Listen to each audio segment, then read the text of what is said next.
মধ্যপ্রাচ্যের আকাশে কি আবার ভেসে আসছে যুদ্ধের দামামা? শনিবার এই একটি দিন ঘিরেই এখন বিশ্বজুড়ে শঙ্কা। একটি সিদ্ধান্ত, একটি নির্দেশ, আর তাতেই বদলে যেতে পারে ইতিহাস। কারণ যুক্তরাষ্ট্র ও ইরানের মধ্যে যে কোনো সময় শুরু হতে পারে সরাসরি যুদ্ধ।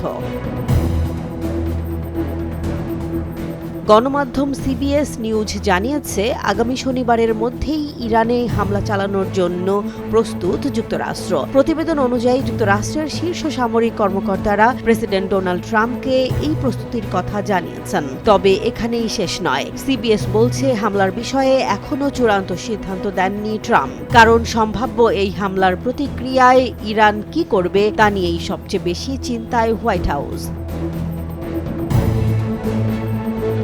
এই উত্তেজনার মধ্যেই বুধবার হোয়াইট হাউসের সিচুয়েশন রুমে বসে জাতীয় নিরাপত্তা প্রশাসনের শীর্ষ কর্মকর্তাদের বৈঠক হয়। বৈঠকে আলোচনায় উঠে আসে ইরানের পাল্টা সামরিক জবাব, মধ্যপ্রাচ্যে যুদ্ধ ছড়িয়ে পড়ার আশঙ্কা এবং এর বৈশ্বিক রাজনৈতিক ও অর্থনৈতিক প্রভাব। সিবিএসকে সামরিক সূত্র জানিয়েছে, এই পুরো পরিস্থিতিকে তারা বলছে পরিবর্তনশীল ও চলমান। অর্থাৎ যে কোনো মুহূর্তে সিদ্ধান্ত বদলাতে পারে, পরিস্থিতি যেতে পারে অন্যদিকে। উল্লেখযোগ্য বিষয় হলো, এর আগে ইরান ও যুক্তরাষ্ট্রের মধ্যে 2 দফা আলোচনা হলেও সেখান থেকে আসেনি কোনো কার্যকর সমাধান। ফলে কূটনীতির জায়গা ক্রমেই সংকুচিত হচ্ছে, আর সামনে চলে আসছে সামরিক সংঘাতের সম্ভাবনা।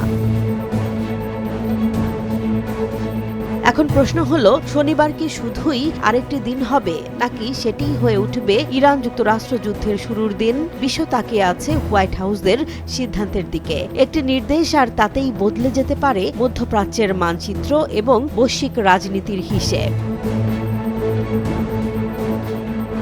জেসমিন জাহান, নিউজ ডেস্ক, জনবাণী।